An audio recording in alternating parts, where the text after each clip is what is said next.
Hello students, मैं हूं अभिषेक आनंद, आपका फिज़िक्स टीचर। और जैसा कि मैंने आपसे प्रॉमिस करा था कि 10वीं के बच्चे जो 11वीं में जा रहे हैं और जिनका टारगेट, जिनका फोकस आईआईटी जेईई और नीट प्रिपरेशन है, उनके लिए एक ब्रिज कोर्स लेके आने वाले हैं। ये एक 10 से 15 घंटे का एक छोटा सा कोर्स है, बट ये छोटा नहीं, बहुत इंपॉर्टेंट कोर्स है। ये कोर्स आपको एक किक स्टार्ट देगा for your preparation of JEE and NEET. तो आज के सेशन से हम लोग स्टार्ट करेंगे अपने इस प्रिपरेशन को, है ना। अभी आपके बोर्ड्स में कुछ टाइम है, तो उस टाइम को आप सही जगह पे यूटिलाइज कर सकते हो, ताकि जब आप जेईई और नीट का प्रिपरेशन स्टार्ट करो तो बाकी बच्चों से आप कहीं पे भी किसी भी हालत में पीछे नहीं रहो, ठीक है। तो आज हम लोग जब स्टार्ट करेंगे तो हमारा पहला टॉपिक होगा ट्रिगोनोमेट्री। ट्रिगोनोमेट्री के बाद हम लोग धीरे धीरे आगे ग्राफ सीखेंगे थोड़ा बहुत, जो कि फिजिक्स, कैलकुलस और आपका आगे मैथ्स में भी उतना इंपॉर्टेंट होने वाला है। ग्राफ के बाद हम लोग थोड़ा सा लॉगरिथमिक फंक्शन पढ़ेंगे, जो कि फिजिक्स में काफ़ी यूज होने वाला है, आपका केमिस्ट्री में भी यूज होने वाला है और बेसिक मैथमेटिक्स में भी यूज होने वाला है। लॉगरिथमिक फंक्शन के बाद हम लोग थोड़ा सा नॉलेज लेंगे मॉडुलस का, और उसके बाद हम लोग फंक्शन और कैलकुलस की बात करेंगे। तो आई होप आपको बहुत मजा आने वाला है इस सीरीज में, है ना। स्टार्ट करते हैं आज की पढ़ाई। तो ट्रिग्नोमेट्री में जो सबसे पहले कहानी हम लोग स्टार्ट करेंगे वो कहानी होगी एंगल्स की। एंगल, इसके बारे में आपने बहुत कुछ पढ़ा है 9th-10th में, है ना। 30 डिग्री का एंगल ड्रॉ करो, 60 डिग्री का एंगल ड्रॉ करो, 90 डिग्री का एंगल ड्रॉ करो। अब हम इसको थोड़े से नए पर्सपेक्टिव से सीखने की कोशिश करें, है ना। तो सबसे पहले एक चीज हम आपको बताते हैं, हम लोग बात कर रहे हैं एंगल, ठीक है। फिजिक्स में देखो, आप लोग ने अभी तक एंगल की पढ़ाई जिस यूनिट में करी है वो डिग्री था, बट फिजिक्स में या फिर एंगल को हम लोग जैसे डिफाइन करते हैं इन द बेसिक रेडियंस के फॉर्म में, हम लोग यहाँ पे उस चीज़ को समझने की कोशिश करेंगे। पहले तो हम लोग बात करेंगे कि एंगल क्या है और इससे जुड़े हुए कुछ टर्म्स।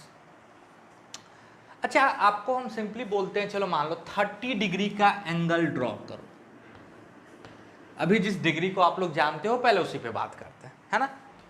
बिल्कुल से अचानक से आपके सामने कोई नया टर्म नहीं रख रहे। 30 डिग्री का एंगल ड्रॉ करो, मैंने सबको बोला। एक बच्चे ने ड्रॉ करा कुछ ऐसे, हम लोग रफ बात कर रहे हैं, वो बोलता है सर ये 30 डिग्री का एंगल, मैंने मेजर करा, हाँ ये 30। एक ने ड्रॉ करा, नहीं सर मेरा एंगल तो ऐसे, ठीक है। और एक ने ड्रॉ करा कि नहीं सर मेरा एंगल तो 30 ऐसे। एक और बच्चा आया, बोला नहीं बिल्कुल नहीं, मेरा 30 तो ऐसे है भाई। मेरा सवाल है इसमें कौन गलत है और कौन सही। अगर आप लॉजिकली सोचो तो इसमें से कोई भी गलत नहीं, क्योंकि मैंने 30 डिग्री के सिवाय कुछ बोला ही नहीं, मैंने सिर्फ बोला 30 डिग्री। अब वो किधर से 30 डिग्री मेजर करता है ये तो फ्री है, ये तो अब उसका चॉइस है, वो कहीं से अपनी मर्जी से 30 डिग्री ड्रॉ कर रहा है। तो इसीलिए एक सबसे इंपॉर्टेंट चीज जो एंगल के लिए हमको बताना होगा सबसे पहले, that will be reference line. Reference line या रेफरेंस डायरेक्शन।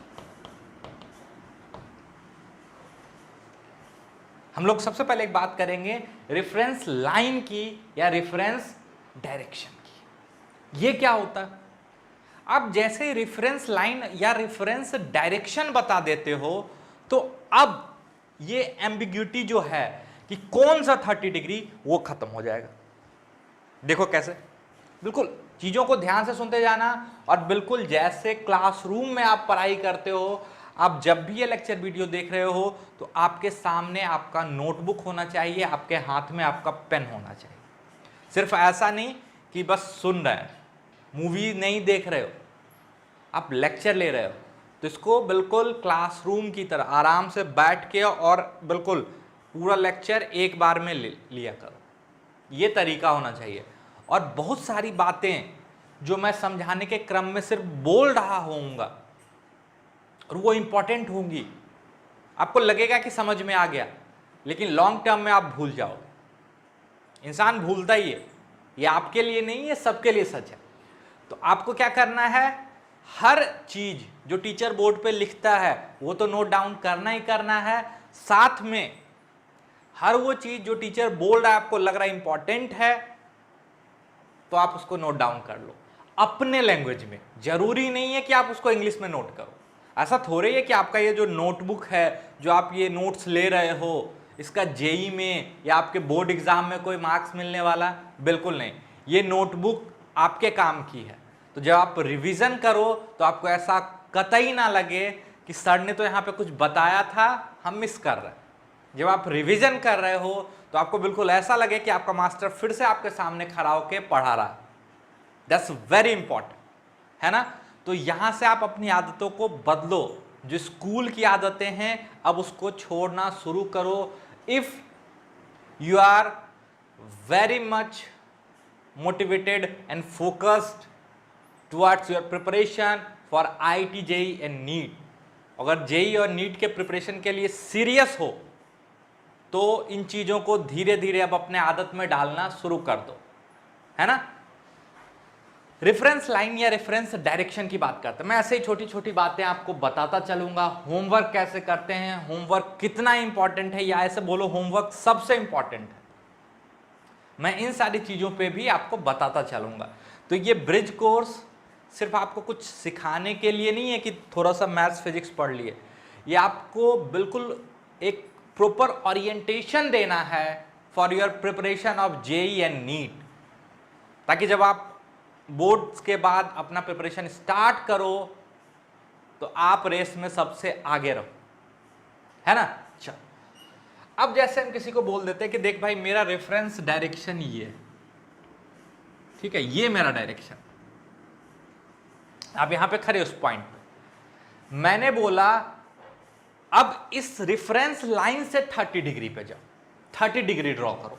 ये लाइन तो मेरा फिक्स है, इस रेफरेंस लाइन से 30 डिग्री बनाना है। अब आपके पास दो चॉइस है, अभी भी आपके पास दो चॉइसेस है। एक बच्चा बोलता है कि सर ठीक है हम यहां से 30 डिग्री कुछ ऐसे चलते हैं, ठीक है। दूसरा बच्चा बोलता है नहीं सर हम यहां से 30 डिग्री ऐसे भी तो चल सकते हैं।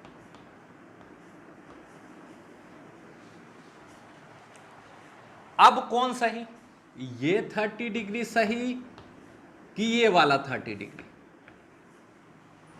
वीडियो पॉज करो और सोचने की कोशिश करो। चलो अब देखते हैं, मेरे आंसर से मैच करना। असल में दोनों सही है भाई। मैंने सिर्फ ये बोला कि मेरे रेफरेंस लाइन से 30 डिग्री जाओ। पहले मैंने रेफरेंस लाइन नहीं बोला था तो ढेर सारा एम्बिगुअस आंसर था, बहुत सारा आंसर था, जिसके मर्जी में जो आ रहा था वो बोल रहा था। अब मैंने रेफरेंस लाइन बता दी। जैसे ही मैंने रेफरेंस लाइन बताया तो अभी भी एम्बिग्विटी है, it's not quite clear, but अब ये इनफाइनाइट रिजल्ट से ये रिजल्ट घट के कितने पे आ गया? 2 पे। अब या तो ये या तो ये, दोनों 30 सेम नहीं है, बिल्कुल नहीं। मान लो ये सड़क है, ठीक है, आप बोलोगे सर दोनों 30 तो सेम ही है, बिल्कुल सेम नहीं। और इस सड़क से 30 डिग्री पे 5 मीटर इधर जाने पे एक कुआं जहां आप पानी पी सकते हो, और इस 30 डिग्री से 5 मीटर या 5 किलोमीटर मान लो, ये भी 5 किलोमीटर मान लेते हैं, है ना, जाने पे एक कुआं है जहां आप पानी पी सकते हो, और इधर से आप 5 किलोमीटर जाते हो तो आप एक ऐसे जंगल में पहुंच जाते हो जहां पे चोर और डाकू रहते हैं जो कि आपको लूट लेंगे। नहीं लूटे तो सर मेरे पास तो कुछ है ही नहीं, क्या लूटेंगे, तो 1-2 घुसंड तो लगा ही देंगे, है ना। तो अंदर है।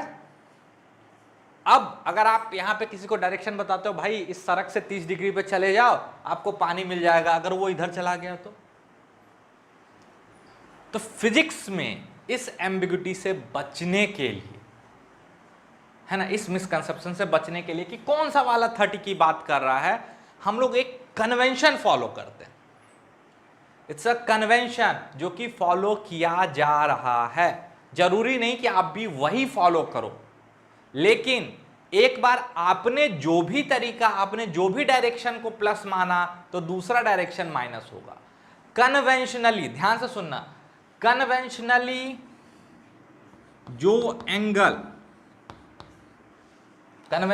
जो एंगल क्लॉकवाइज मेजर किया जाता है रेफरेंस लाइन से या रेफरेंस डायरेक्शन से, इसको हम लोग निगेटिव लेके चलते हैं कन्वेंशनली। और जो एंटी क्लॉकवाइज मेजर करा जाता है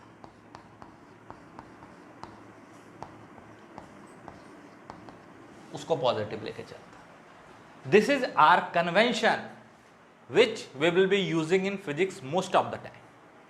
ठीक है, तो ये याद रखिए। यही नहीं, आगे एंगुलर वेरिएबल्स की बात आप पढ़ोगे, आपने थोड़ा बहुत सुना होगा, angular velocity, angular acceleration, torque, ऐसा कुछ नाम सुना होगा। वहां पे भी ये चीजें काम आने वाली। अब आप स्टार्टिंग में भूल जाते हो कि सर क्लॉकवाइज पॉजिटिव है कि एंटी क्लॉकवाइज पॉजिटिव है, तो इसको याद रखने के लिए एक सिंपल सा फ्रेज है, कई किताबों में यूज होता है, that is clocks are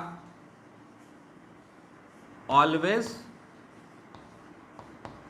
negative. याद रख सकते हो।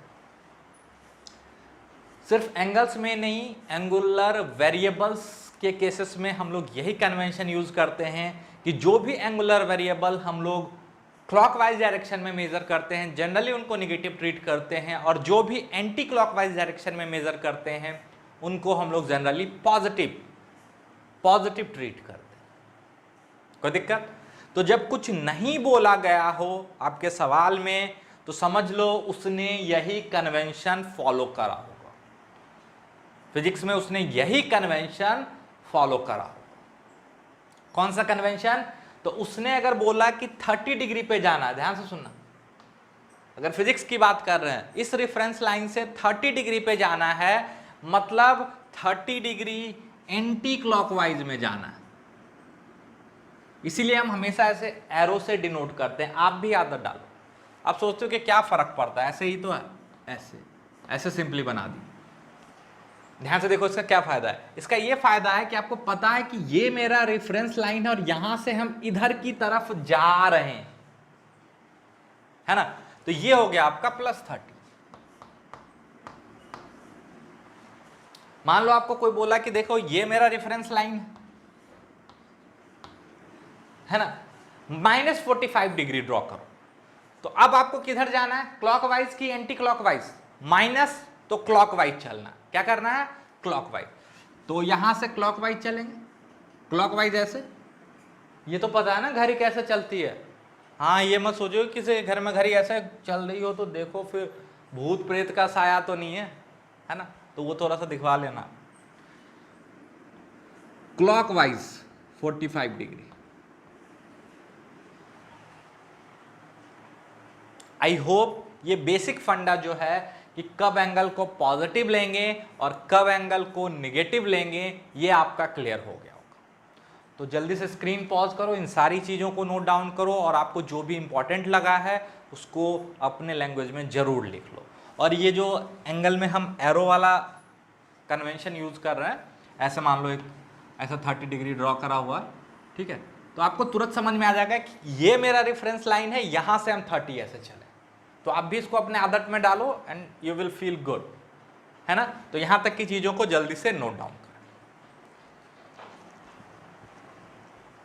अच्छा, तो अच्छा, एक और कोशिश जो मेरी रहेगी इस पूरे सीरीज में, ऐसा भी मैं कोशिश करता हूं अपने सारे लेक्चर्स में, कि आपको जितना कम से कम याद रखना पड़े और जितना ज़्यादा से ज़्यादा चीज़ें आप लॉजिकली सीख सको, है ना, तो वो ज़्यादा अच्छा हो जाता है। क्योंकि याद करने के लिए तो ऑलरेडी आपके पास केमिस्ट्री है, जो नीट में की प्रिपरेशन करोगे उनके पास याद करने के लिए बायोलॉजी है, तो क्यों ना कम से कम एक सब्जेक्ट अपना जो फिजिक्स है उसको बिल्कुल जितना हो सके लॉजिकल बनाए।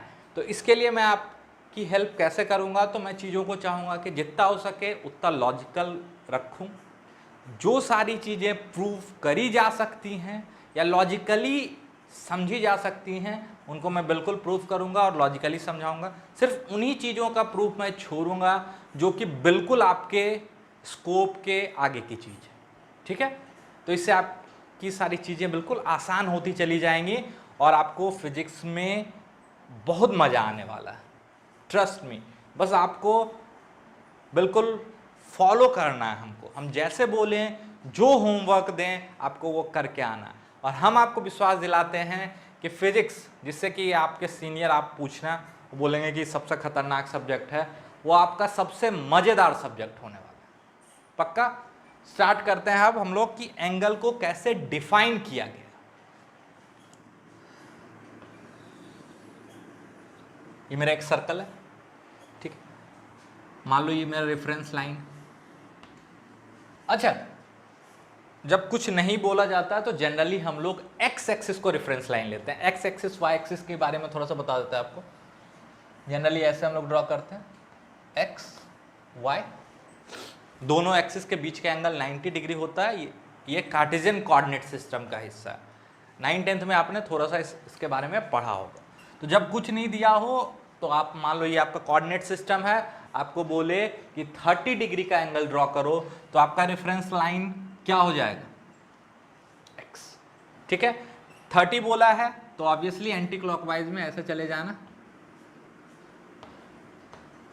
30, कोई दिक्कत। बट अब हम लोग बात करने वाले हैं कि एंगल को कैसे डिफाइन करा गया है रेडियंस में, और पूरे फिजिक्स में रेडियंस ही यूज होने वाला, ठीक है। तो मान लो ये मेरा रेफरेंस लाइन है, ठीक है। यहां से हम कुछ दूर चले, लेट सपोज एल चले, आर्क लेंथ, तो यहां पे कुछ एंगल बना थीटा। सर्कल का रेडियस मान लो आर दिया हुआ, तो थीटा जो डिफाइन किया गया है रेडियंस में, theta is l upon are,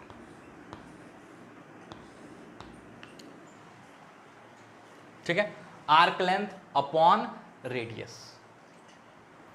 this is the definition of theta. ध्यान से देखो तो आर्क लेंथ का यूनिट मीटर होगा और इसका यूनिट मीटर होगा। आगे जब आप थोड़ा सा जाओगे तो इसको बोलते हैं डायमेंशन लेस क्वांटिटी। 9th-10th में आपने थोड़ा सा पढ़ा होगा शायद डायमेंशन और यूनिट के बारे में। तो ये डायमेंशन लेस क्वांटिटी, ठीक है, मीटर मीटर कैंसिल आउट हो जाने वाला। बट अपनी सुविधा के लिए एक सप्लीमेंट्री यूनिट यूज किया जाता है बताने के लिए कि आपको समझ में आ जाए कि हम एंगल की बात कर रहे हैं। उस सप्लीमेंट्री यूनिट का नाम है रेडियंस। क्या है, रेडियंस। तो थीटा एल बाय आर जो आता है, ये किस, इसका यूनिट क्या माना जाता है, रेडियंस। स्मॉल में ऐसे लिखा जाता है, मतलब शॉर्ट में। कोई दिक्कत, पक्का। मतलब जैसे लिखा हो कि 2 है तो ये यूनिट ले, सामने वाला कैसे समझेगा कि आप नंबर 2 की बात कर रहे हो कि एंगल वाले 2 की बात कर, है ना। तो इस कंफ्यूजन से बचने के लिए अगर आपको सीधा लिख के दे दे 2 रेडियंस, तो आप तुरंत समझ जाओगे कि किसकी बात हो रही है, एंगल की। सप्लीमेंट्री यूनिट है रेडियन, इस पे अभी ज्यादा चर्चा नहीं कर रहा, ठीक है। 2 रेडियंस, आप तुरंत समझ जाओगे कि किसकी बात हो रही है, एंगल्स की, पक्का। तो जो डिफाइन किया गया that is L upon r. अब ये तो डेफिनेशन है। अब आपके दिमाग में एक कंफ्यूजन आना शुरू होता है, सर आपने किसी शेप एंड साइज का सर्कल बना लिया, मान लो हम एक छोटा सा सर्कल बना लें, ठीक, आपसे छोटा सर्कल है, बिल्कुल ध्यान से सुनो।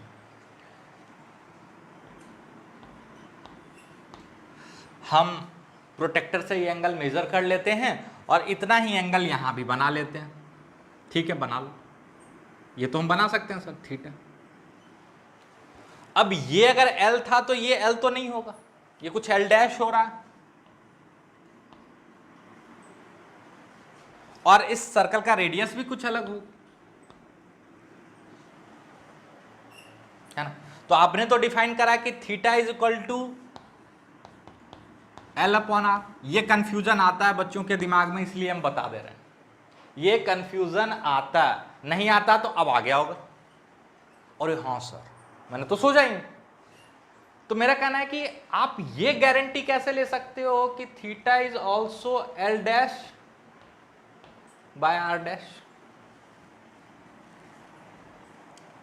क्या आप ये गारंटी ले सकते हो कि यहां पे जो वैल्यू आया होगा वही यहां पे आएगा, जबकि थीटा तो हमने प्रोटेक्टर से मेजर करा, तो वो तो श्योर है कि जितना थीटा यहां है उतना थीटा यहां। बट इसको सर ये फील नहीं आ रहा है कि आपने बड़ा सर्कल लिया, मैंने छोटा लिया, किसी ने और बड़ा ले लिया, किसी ने बिल्कुल छोटा ले लिया। तो आप इसकी गारंटी ले सकते हो कि ऐसा ही होगा, आपने तो डिफाइन कर दिया। हाँ, हम प्रूफ नहीं कर रहे हैं, आपको शो कर रहे हैं, दिखा रहे हैं कि हाँ ऐसा हो रहा, चाहे एंगल बड़ा हो चाहे छोटा हो। बिल्कुल ध्यान से सुनो।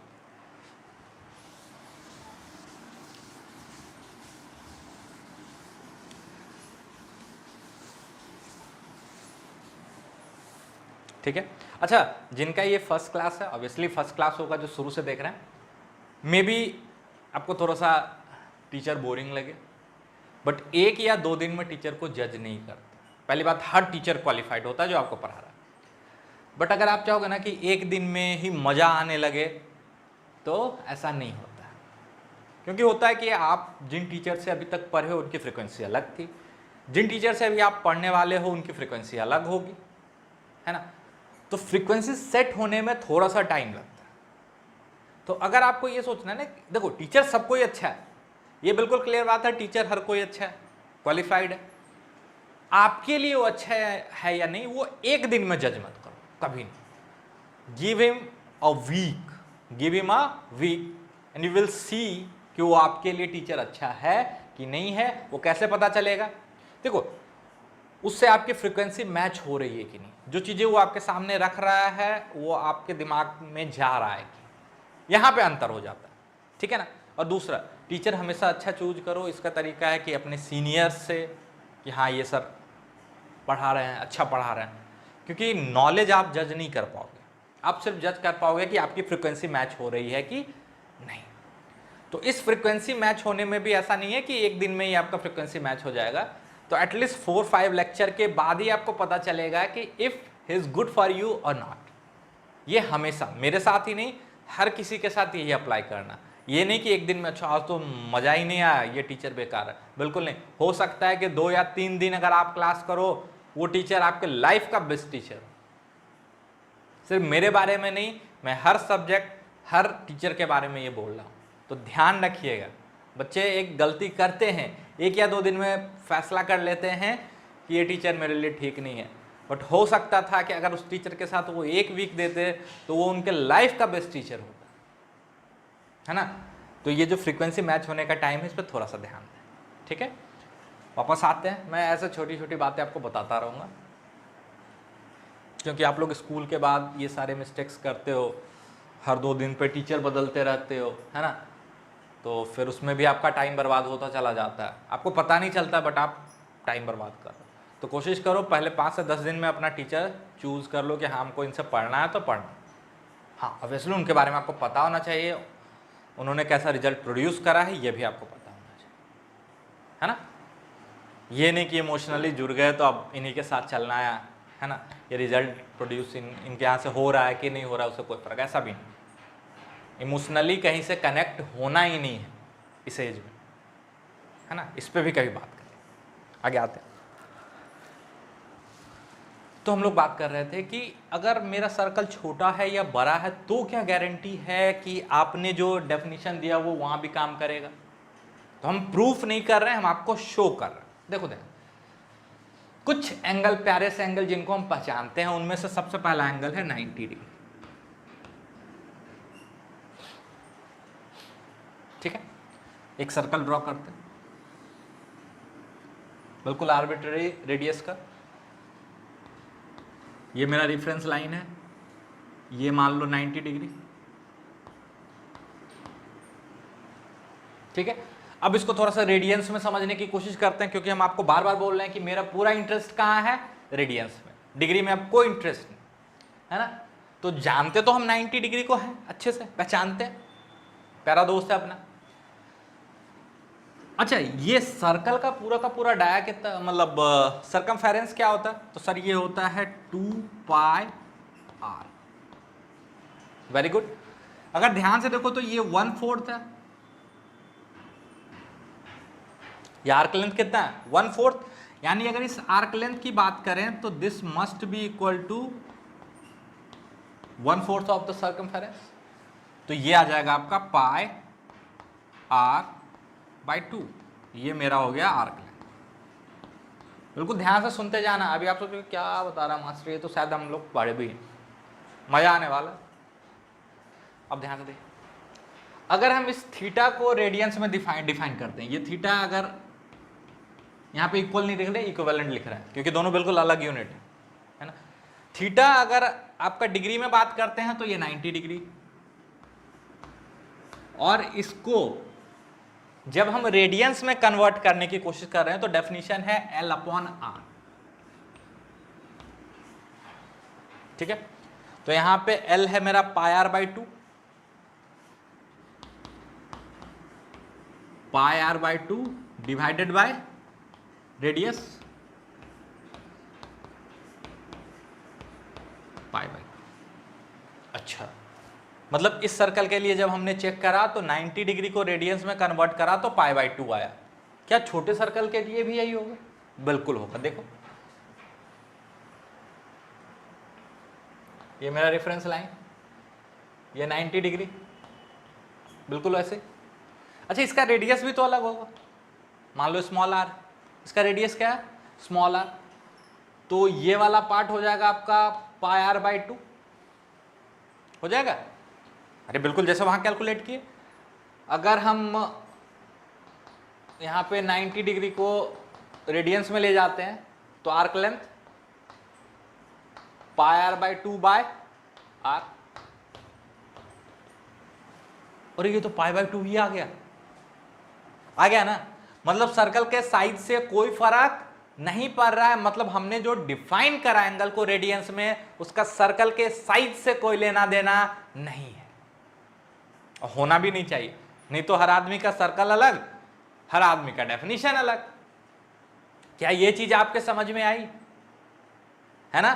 तो इसीलिए हम एंगल को रेडियंस में कैसे डिफाइन करते हैं, सिंपल सा फंडा, सर्कल है, ये मेरा रेफरेंस लाइन है, यहां से अगर हम थीटा जाते हैं तो हम चेक करते हैं कि कितना आर्क लेंथ चला, तो L चला। इस सर्कल का रेडियस R था, तो theta is L by R, and it has nothing to do with size of the circle. पक्का? आई होप ये चीजें आपके समझ में आ रही होंगी, आपको मजा आ रहा होगा, आपको लग रहा होगा कि हम कुछ नई चीजें सीख रहे हैं। पक्का? तो कमेंट सेक्शन में जरूर बताइएगा। यहां तक जल्दी से स्क्रीन पॉज करके नोट डाउन कर लो, ताकि आपको भी ये फील आना चाहिए।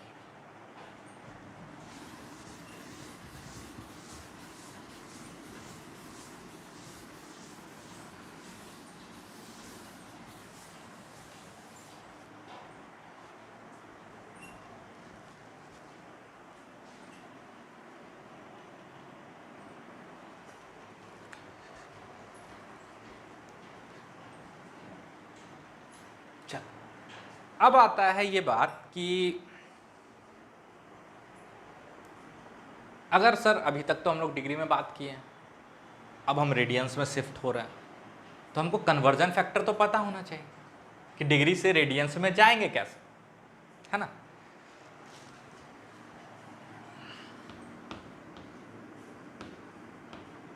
तो अब हम लोग बात करेंगे डिग्री से रेडियंस में कैसे जाएंगे। ठीक है, यहां पे भी थोड़ा सा ध्यान रखेंगे, बिल्कुल जल्दबाजी नहीं करेंगे, चीजों को समझने की कोशिश करें, है ना? और हम चाहेंगे कि आपको याद नहीं रखना पड़े, समझ में आए, अगेन फील के साथ। पक्का? अब ध्यान से सुनना मेरी बात। थोड़ा बहुत आपने ग्रेविटेशन पढ़ा, थोड़ा बहुत आपने ग्रेविटेशन पढ़ा होगा कि दो पार्टिकल है, मान लो मास m1 है, m2 है, इनके बीच का दूरी कुछ भी r है मान लो। बिल्कुल ध्यान से सुनना, यहाँ पे बहुत इंपॉर्टेंट बात बता रहे हैं कि आप लोग कई बार बिना सोचे समझे कंक्लूजन ड्रॉ कर लेते हो, तो उससे कैसे बचना है। दो मास है m1 m2, बीच का डिस्टेंस r है, और हम बोल रहे हैं कि इन दोनों के बीच का जो ग्रेविटेशनल पुल का मैग्नीट्यूड की बात कर रहे हैं, वेक्टर के चक्कर में मत पड़ो, बट आदत है सही लिखने का तो हम सही लिखें। मैग्नीट्यूड जो है इनके बीच के पुल का, दैट इज 20 न्यूटन। फोर्स की बात कर रहे हैं तो न्यूटन में होता है। 9th में आपने थोड़ा बहुत तो सुना होगा कि भाई फोर्स न्यूटन में बात करते हैं, है ना। अच्छा सर, हाँ, हम बोलते हैं कि इसके दूरी को ट्वाइस कर देते हैं।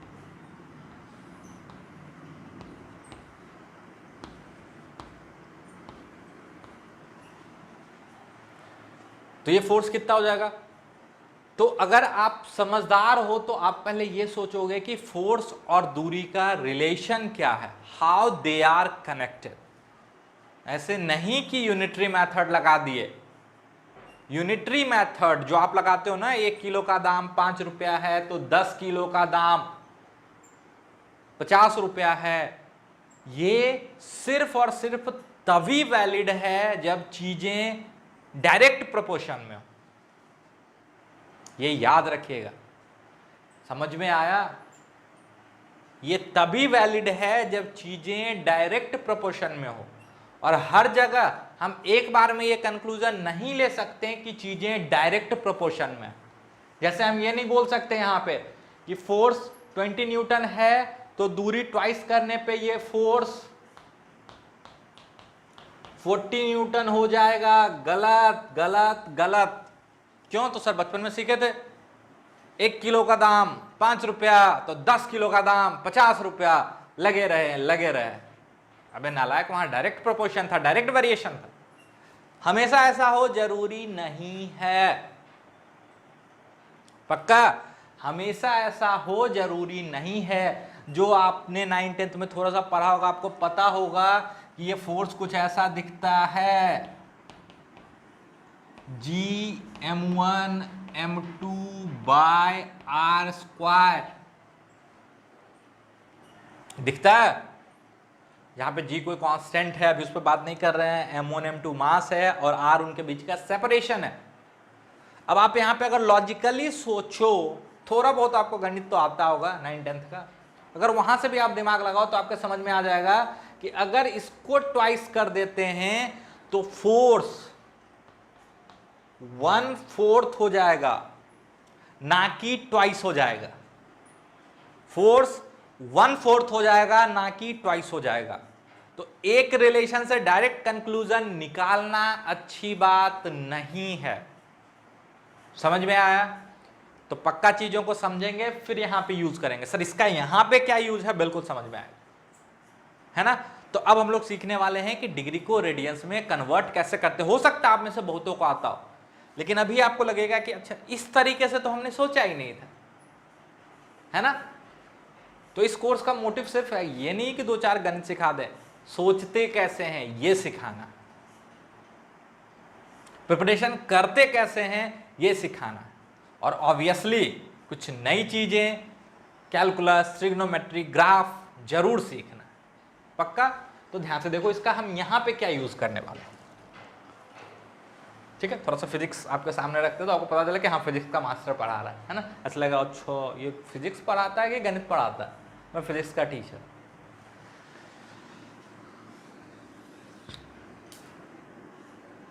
ये देखो फोर्स ज़्यादा हो गया है ना इसके ब्रेकिंग स्ट्रेंथ से, तो ये टूट गया। चल बात करते हैं थोड़ा सा बेसिक्स पे। अगेन अपना प्यारा एंगल 90 डिग्री, ठीक है। अभी तुरंत सीखे थे कि 90 डिग्री इज इक्विवेलेंट टू π/2।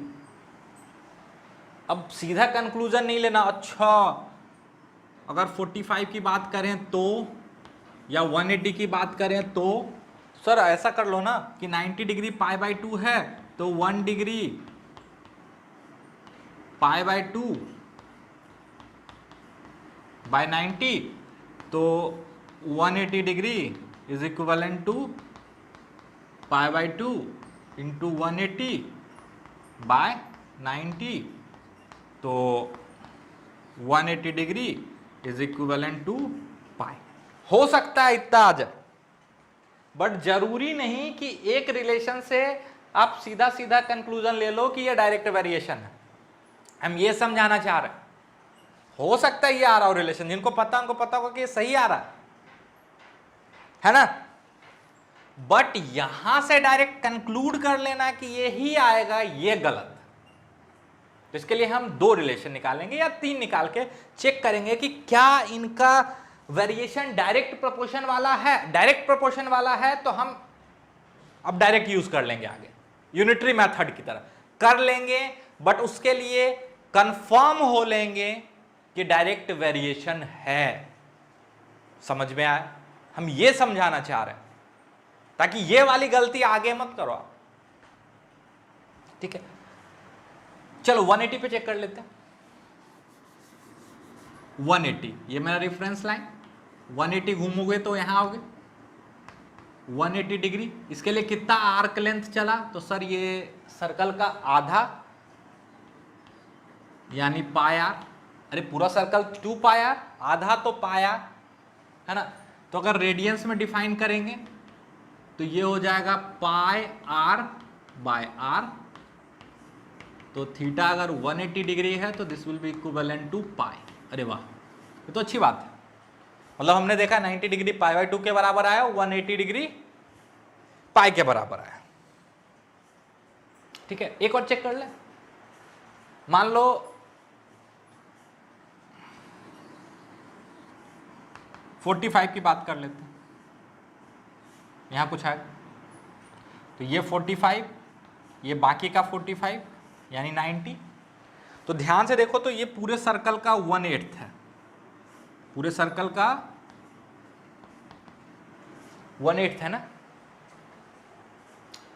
तो 45 डिग्री आप जब देखना तो ये ऐसे ही बिल्कुल तरीके से कैलकुलेट करना खुद से, तो ये पाई बाय 4 आ जाएगा।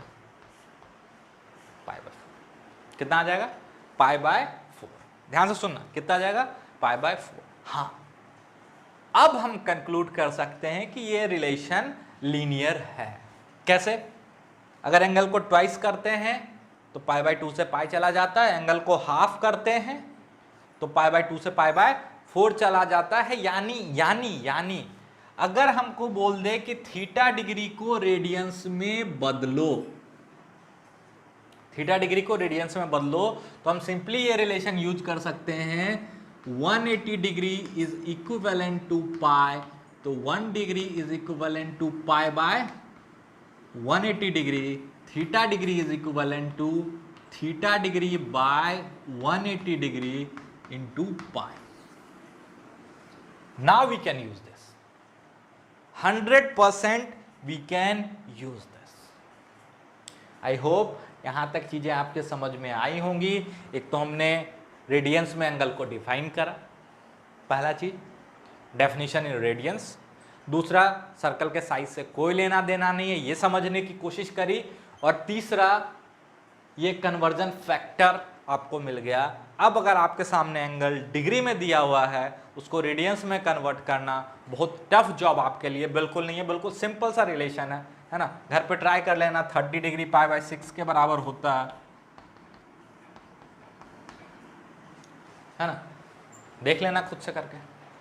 तो यहां तक जल्दी से अपने लैंग्वेज में अच्छे से नोट डाउन करो।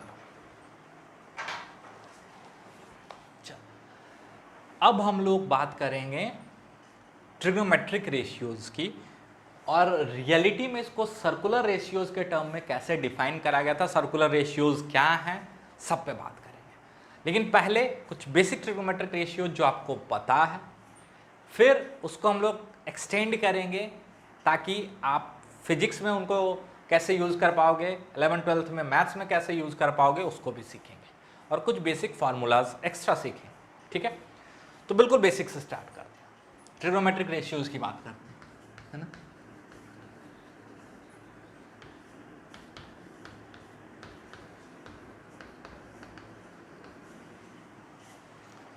ट्रिगोनोमेट्रिक रेशियोज, मान लो राइट एंगल ट्राइंगल है, आपने ऐसे ही सीखा है ना, बिल्कुल इसी पे बात करते हैं पहले।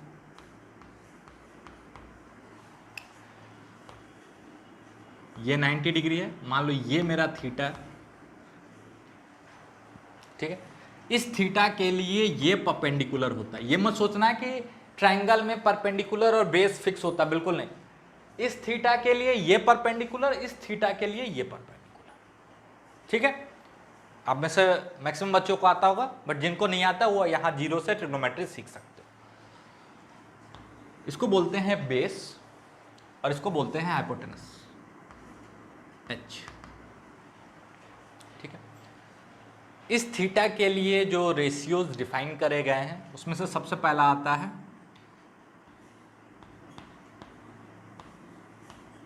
साइन थीटा, ठीक है। साइन थीटा होता है perpendicular by hypotenuse,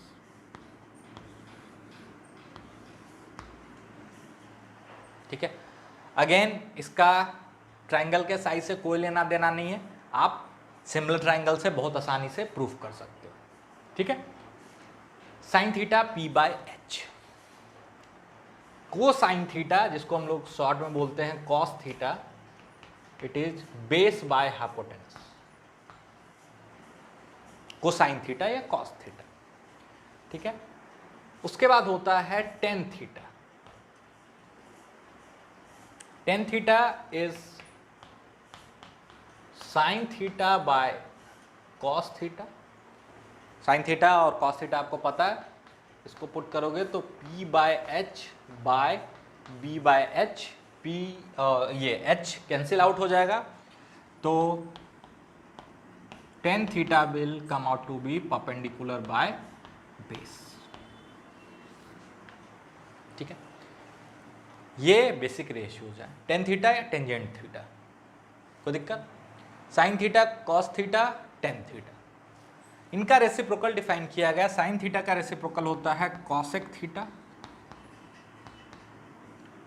cosec theta होता है 1 upon sine theta, h by P.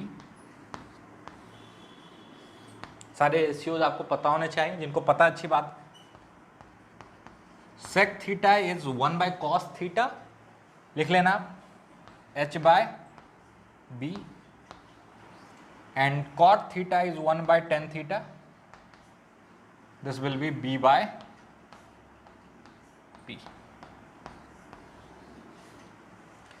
ये आपने 9th-10th में पढ़ा होगा, जिनको नहीं याद है बस रिवाइज करवा दें, ठीक है।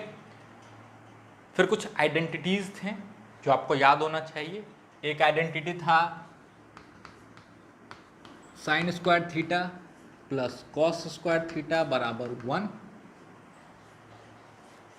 प्रूफ कर सकते हो बहुत आसानी से। साइन थीटा को पुट कर देना P बाय एच का होल स्क्वायर। अच्छा, ये साइन स्क्वायर थीटा और कॉस स्क्वायर थीटा में भी थोड़ा सा कंफ्यूजन, ये हम बता देते हैं थोड़ा सा, क्योंकि ये गड़बड़ करते हो आप लोग, है ना, तो ये थोड़ा सा बता देते हैं। Sine square theta is basically sine theta का होल स्क्वायर, ठीक है, बिल्कुल कंफ्यूज नहीं होने का। Sine square theta is basically equal to sine theta का होल स्क्वायर, ठीक है, और this is not equal to sine theta का स्क्वायर, ये बिल्कुल अलग चीज है। इसका मतलब होता है साइन ऑफ थीटा स्क्वायर। तो इस दोनों कंफ्यूजन से बचिएगा। यानी अगर साइन स्क्वायर 45 डिग्री लिखा हुआ है तो इसका मतलब है साइन 45 करो फिर स्क्वायर करो, ठीक है। और वो आप सॉल्व कर सकते हो, साइन 45 1/√2 का स्क्वायर कर लेना, है ना। लेकिन अगर ऐसा लिखा हुआ है कहीं पे साइन 45 डिग्री का स्क्वायर, इसका मतलब बिल्कुल अलग है, ये है साइन 45 डिग्री का स्क्वायर। 45 डिग्री का स्क्वायर करो, फिर जो एंगल आता है उसका साइन लो। इस डिफरेंस को समझो, ठीक है। ये बिल्कुल अलग चीज है। अभी तो आपको ये कैलकुलेट करना भी नहीं आता होगा, क्योंकि आप तो 90 तक ही जानते हो, है ना। नोट कर लेना। बहुत सारे बच्चों को ये चीज आती होगी और बहुत सारे बच्चे सोच रहे हो मास्टर को कैसे पता चला, हम तो यही सोच रहे थे, है ना, है ना। अच्छा, तो इस पे ध्यान दीजिएगा, है ना। दूसरा एक और गड़बड़ आप लोग करते हो, अगर ऐसे लिखा हो साइन 2 थीटा बाय 2, करते हैं कुछ बच्चे, ठीक है, कोई गलती नहीं है, आप लोगों के लिए नया सा चीज है तो थोड़ा सा गड़बड़ होता है, तो आपको पता होना चाहिए ये गलत है, ठीक है। ये पूरा का पूरा एक ऑपरेशन है, एक फंक्शन है जिसके अंदर 2 थीटा है ना। साइन एक ऑपरेटर है, एक फंक्शन है जिसके अंदर कोई एंगल का वैल्यू रखा हुआ है, तो ये पूरा का पूरा एक क्वांटिटी है, ठीक है। फंक्शन में इस पे बात करेंगे। तो ऐसा अगर कहीं लिखा हो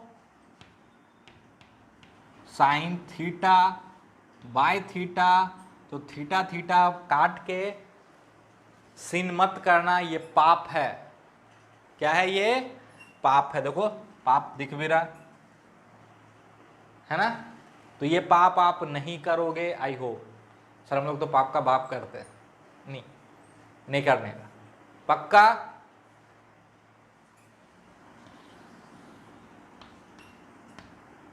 ये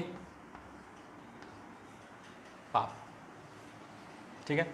तो नोट डाउन कर लेना उसको भी, है ना, जो सोच रहे थे अच्छा ऐसा तो करने का है, आगे नहीं करने का, पक्का। अच्छा, मास्टर को पता कैसे चलता है?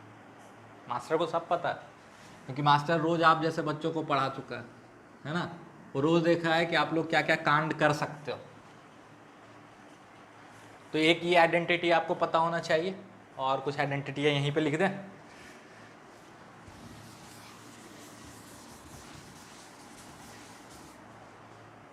यहीं पे लिख देते हैं। एक होता है आपका टेन स्क्वायर थीटा प्लस 1 बराबर सेक स्क्वायर थीटा। ध्यान से देखना, दिस प्लस 1 है, थीटा प्लस 1 नहीं है, यहाँ पे भी बच्चे कंफ्यूज होते हैं। और एक होता है कॉट स्क्वायर थीटा प्लस 1 बराबर कॉसेक स्क्वायर थीटा। तो ये भी ऐसे कर लो, गड़बड़ मत करना, है ना। इसका भी प्रूफ यहाँ से कर सकते हो, सिंपली पुट करना, tan theta P by B होता है। अच्छा सर, इसको पुट करने से क्या होगा? तो एक और चीज आपको पता होना चाहिए, पाइथागोरस थ्योरम, परपेंडिकुलर का स्क्वायर प्लस बेस का स्क्वायर बराबर हाइपोटेनस का स्क्वायर। तो आप ये तीनों खुद से प्रूफ करोगे। कहीं पे कोई तकलीफ हो किसी बच्चे को तो कमेंट सेक्शन में डालना, बिल्कुल हम उस पर बात करें, ठीक है। अब बोलोगे तो छोटा सा वीडियो सॉल्यूशन डाल देंगे, पक्का। तो यहां तक जल्दी से नोट डाउन करें। चलो, कुछ बेसिक ट्रिग्नोमेट्रिक रेशियो 0 से 90 तक का आपको पता होगा, नहीं पता है तो जितनी जल्दी हो सके याद कर लीजिएगा। अब याद करने के लिए बैठ के याद नहीं करना, बैठ के उसको रट रहे हैं। जितना ज़्यादा सवाल करोगे, प्रैक्टिस करोगे, वो अपने आप याद हो जाए, पक्का। तो यहाँ पे हम एंगल लिखते हैं 0, 30, 45, 60, 90, ठीक है। ये थीटा है, और इधर इसके रेशियोज हैं साइन थीटा। साइन 0 का वैल्यू होता है 0, साइन 30 का वैल्यू हाफ, 45 का वैल्यू 1/√2, 60 का वैल्यू √3/2, 90 का वैल्यू 1। इसका बिल्कुल उल्टा चलता है ना, क्योंकि कम्प्लीमेंट्री फंक्शन होते हैं, उस पर भी बात करेंगे आगे। अभी लिख लो cos 0 1, 30 होता है √3/2, उधर से लिख लो 1/√2 हाफ 0। 10 के लिए डिवाइड कर दो, tan थीटा 0, tan 30 1/√3 1 √3 और 1/0 अनडिफाइंड या इन्फिनिटी। इस पर अलग से बात करेंगे कि अनडिफाइंड क्या है, इन्फिनिटी क्या है ना। अभी आपको जो आता है अनडिफाइंड या इन्फिनिटी व्हाटएवर, ये आपको याद होना चाहिए और मैक्सिमम बच्चों को याद भी होगा, ठीक है।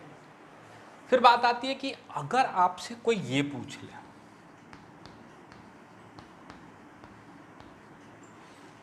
क्या इसका वैल्यू होता भी है, बिल्कुल होता है।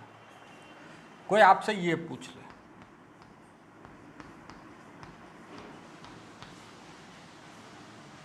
क्या इसका वैल्यू होता है, बिल्कुल होता है, और आप बिल्कुल निकाल पाओगे खुद से तरीके से। तो अब अपना अगला टारगेट वही होगा, है ना। उससे पहले कुछ छोटी छोटी बातें हैं जिस पे आज बात करेंगे, और हो सकता है ये वैल्यू कैलकुलेट करना हम लोग अगले लेक्चर में सीखें, पक्का। तो यहाँ तक नोट डाउन करो पहले, ये तो मैक्सिमम बच्चों को पता हो। ये अपना कोऑर्डिनेट है, सिंपल सा कोऑर्डिनेट सिस्टम है x y। इसको हम लोग बोलते हैं फर्स्ट क्वाड्रेंट, ठीक है। ये वाला हिस्सा, ये देखो ना, दोनों एक्सिस पूरी दुनिया को 4 हिस्से में बांट रहा है, एक उधर, एक इधर, एक इधर, एक इधर। वो हिस्सा हो गया फर्स्ट क्वाड्रेंट, ये है सेकंड क्वाड्रेंट, ये है थर्ड क्वाड्रेंट, और ये है फोर्थ क्वाड्रेंट। बिल्कुल ध्यान से सुनिए। अभी तक आपने जो एंगल पढ़ा था, अगर एक्स एक्सिस को हम लोग रेफरेंस लाइन लेके चलते हैं, बिल्कुल ध्यान से सुनना, तो वो सारे के सारे एंगल फर्स्ट क्वाड्रेंट के थे। देखो ना, 30 यहाँ कहीं आएगा, 45 यहाँ कहीं आएगा, 60 यहाँ कहीं आएगा, ये 90 है ना, ये रेफरेंस लाइन है और ऐसे घूम रहा है।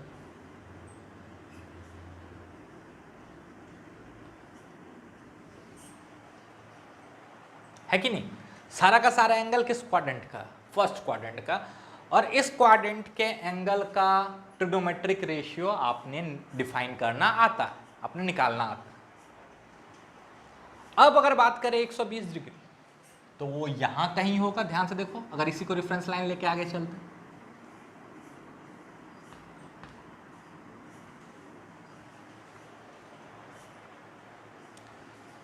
इससे बड़ा कोई एंगल हो 150 डिग्री,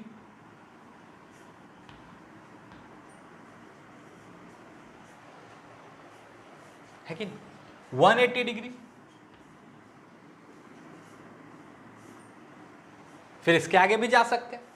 अब जाएंगे तो थर्ड क्वाड्रेंट में जाएंगे। कहां तक जाएंगे, तो 270 डिग्री तक। उससे बड़े किसी एंगल की बात करेंगे तो वो फोर्थ क्वाड्रेंट में चला जाएगा, और घूमते घूमते कहां आ जाएंगे, एक्स पे वापस, तो वो 360 डिग्री हो जाएगा। फिर रोटेशन शुरू करोगे तो एंगल 360 से बड़ा होगा, तो फिर चीजें रिपीट होने लगेंगी। मतलब पूरी कहानी कहां से कहां में एक बार खत्म हो जाएंगी, 0 से 360। उसके बाद वही कहानी रिपीट होगी।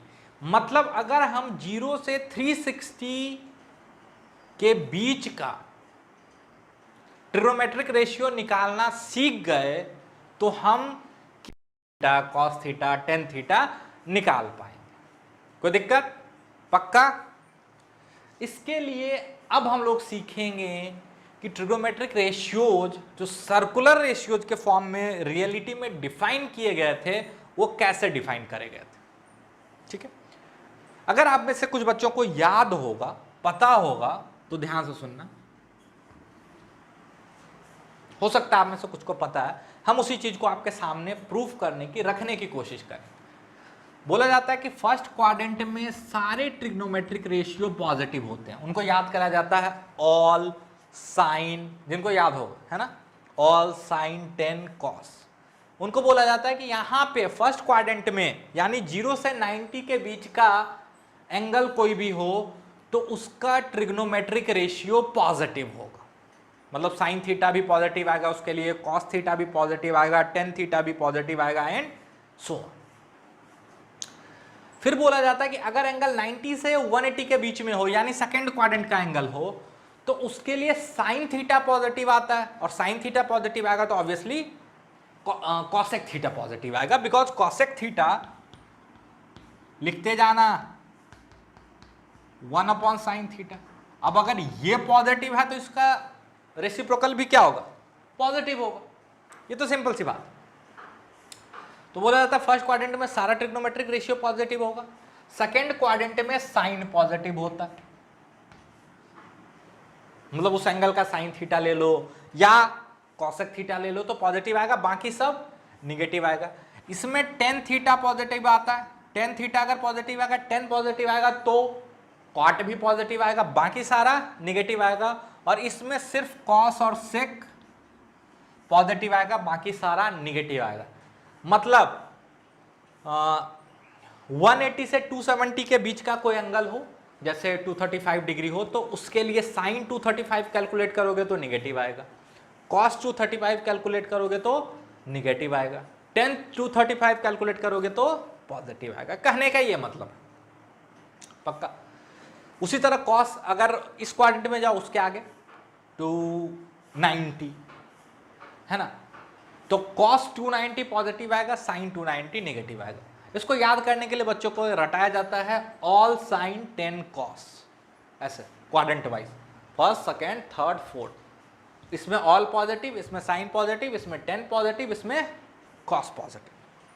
कोई दिक्कत? अब हम इस चीज को समझाने की कोशिश करेंगे कि ये कैसे आया, ठीक है।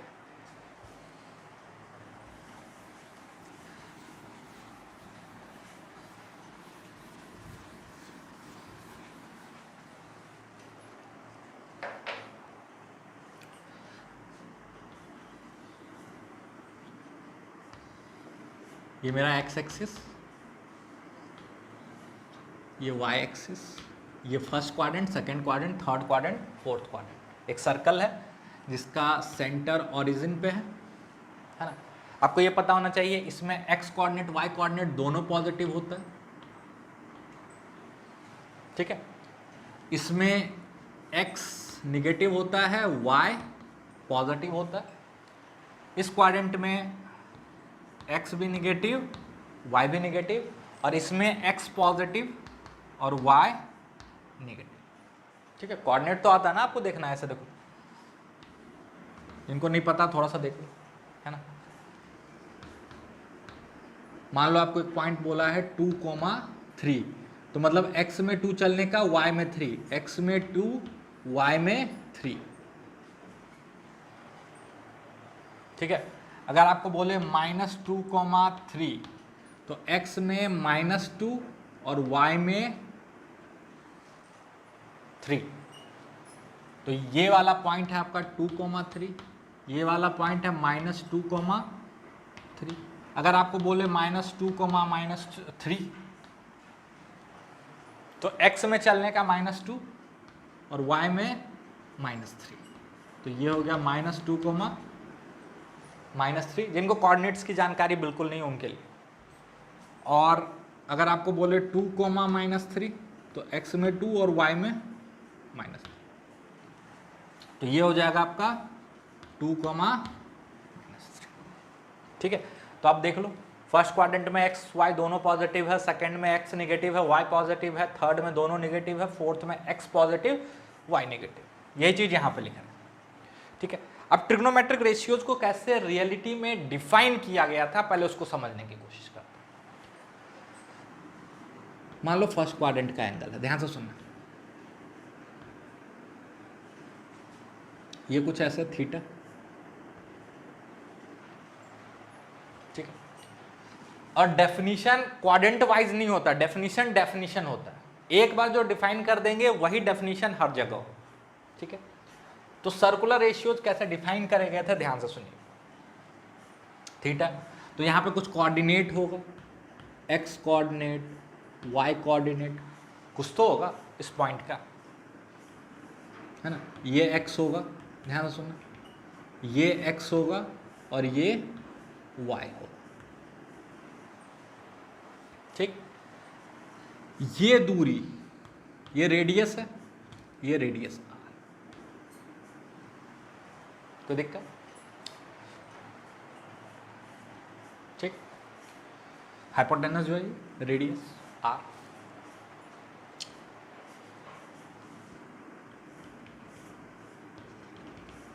अब साइन थीटा को डिफाइन किया गया, आप लोग क्या जानते हो, परपेंडिकुलर बाय हाइपोटेनस, ठीक है। तो perpendicular Y coordinate by hypotenuse are.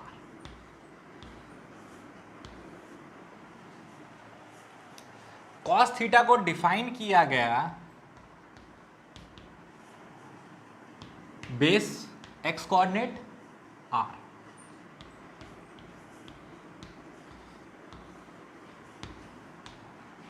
और टेन थीटा को डिफाइन किया गया y coordinate by x coordinate.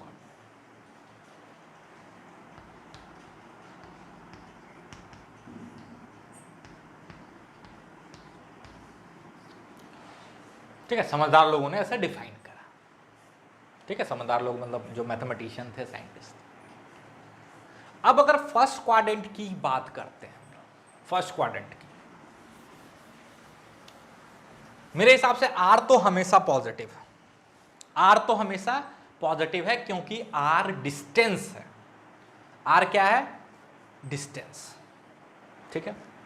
Coordinates positive negative हो सकते हैं डिपेंडिंग अपॉन कोऑर्डिनेट्स, पक्का। फर्स्ट क्वाड्रेंट की बात कर रहे हैं हम लोग, तो इसमें तो सबका सब पॉजिटिव होता है, एक्स कोऑर्डिनेट भी पॉजिटिव, वाई कोऑर्डिनेट भी पॉजिटिव, आर तो पॉजिटिव है ही, मतलब ये देखो पॉजिटिव बाय पॉजिटिव, तो साइन थीटा क्या आ गया, पॉजिटिव। कॉस थीटा क्या आ जाएगा, पॉजिटिव। टेन थीटा क्या आ जाएगा, पॉजिटिव। ये तो आता भी था, है ना। 0 से 90 के बीच के ट्रिगोमेट्रिक रेशियोज हमको याद थे, सॉरी, और हमको पता है कि उसमें सारा का सारा रेशियो पॉजिटिव था। अब कहानी शुरू होगी, जो आपके लिए थोड़ी सी नई होगी, कि सेकेंड क्वाड्रेंट के एंगल में नेगेटिव वाला क्या फंडा है, थर्ड क्वाड्रेंट में क्या फंडा है, फोर्थ क्वाड्रेंट में क्या फंडा है, ठीक है। सेकेंड और थर्ड का हम बताएंगे, फोर्थ आप करके आओ, है ना, तभी तो सीखोगे।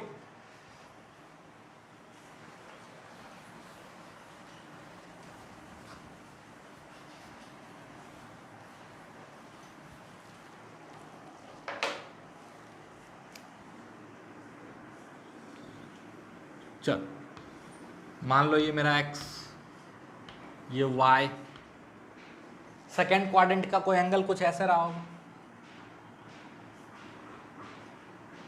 है ना, ये ऐसा कुछ थीटा रहा होगा, कोई दिक्कत। ये x कोऑर्डिनेट, y कोऑर्डिनेट, ये तो आता ही आता। अब हम आपको बार बार बोल रहे हैं, डेफिनेशन तो चेंज होने वाला नहीं है, डेफिनेशन तो डेफिनेशन है। तो इसके लिए अगर हम साइन थीटा लिखें, तो साइन थीटा आएगा y by R, y coordinate by are. तो सेकेंड क्वाड्रेंट में y पॉजिटिव ही होता है, पॉजिटिव बाय पॉजिटिव, तो पॉजिटिव। देखो अभी याद होगा, अभी हम आपको बताए थे कि सेकेंड क्वाड्रेंट में साइन और कॉसेक क्या होता है, positive. Cos theta X by R,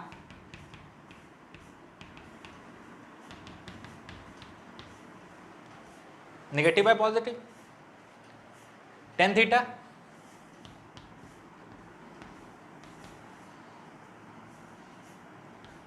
y by X, positive by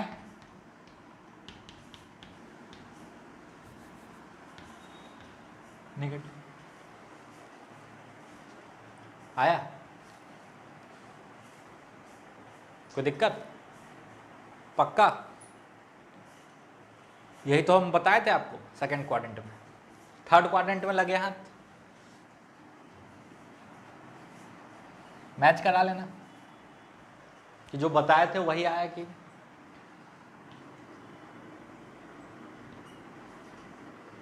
third quadrant का कोई एंगल कुछ ऐसे होगा, ऐसे ही होगा ना। इसका भी कुछ कोऑर्डिनेट रहा होगा x/1 है ना। तो थर्ड में देखो साइन थीटा क्या होता है, साइन थीटा क्या होता है y/r। इसमें y कोऑर्डिनेट भी नेगेटिव होता है ना।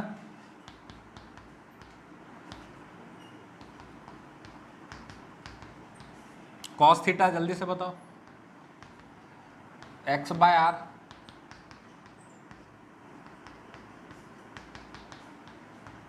टेन थीटा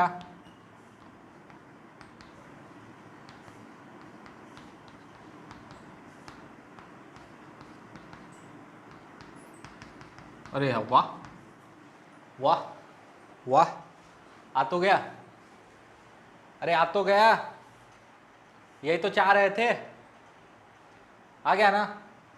फोर्थ क्वाड्रेंट वाला काम आप खुद से करो, फोर्थ क्वाड्रेंट वाला काम आप खुद से करोगे, और फिर अगले क्लास में हम इस तरह के रेशियोज का वैल्यू निकालना सीखेंगे,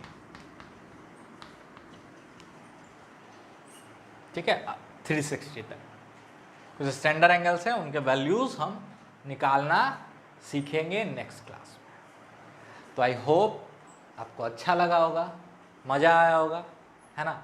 सीखने के लिए बहुत सारी बातें मिली होंगी। तो अपने क्लासमेट्स में, अपने फ्रेंड्स में इस वीडियो को शेयर करें ताकि वो भी सीख पाएँ, है ना।